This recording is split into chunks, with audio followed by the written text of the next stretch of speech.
Retire झाल्यानंतरही नाना या सगळ्या अभियानामध्ये हे राहिलेले तरुणाला लाजवेल असं काम करतायत. इथं बसलेल्या तरुण शक्तीला माझी विनंती आहे की नानासारखं व्यक्तिमत्व रिटायर झाल्यानंतर पुन्हा एक नवीन गाव विकसित करण्यासाठी, देशाला विकसित करण्यासाठी समर्पित भावनेनं अतुल कुलकर्णी सरांच्या मार्गदर्शनाखाली काम करत असतील तर इथं बसलेल्या प्रत्येक तरुणांनी ज्यांना श्वास घ्यायला, हवा घ्यायला झाड लागतंय, ज्यांना पाणी पिण्यासाठी या ठिकाणी निसर्गातलं पाणी लागतंय, त्या प्रत्येकाचं आद्य कर्तव्य आहे की या भूमीचं रक्षण करणं, या पर्यावरणाचं रक्षण करणं आपलं आद्य कर्तव्य समजून प्रत्येकाने वृक्ष लागवड करावी.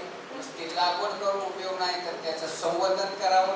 जसं संवर्धन आपण आपल्या लेकराचं, पोटच्या लेकराचा सांभाळ करतो त्याप्रमाणे वृक्षाचा आपण सांभाळ करावा. आणि येणाऱ्या काळामध्ये जलतारा प्रकल्पासारखे जे काही प्रकल्प आहेत त्याच्यामध्ये लोकसहभाग हा अत्यंत महत्त्वाचा असतो. विदाऊट लोकसहभाग कुठलंही काम होणार नाही.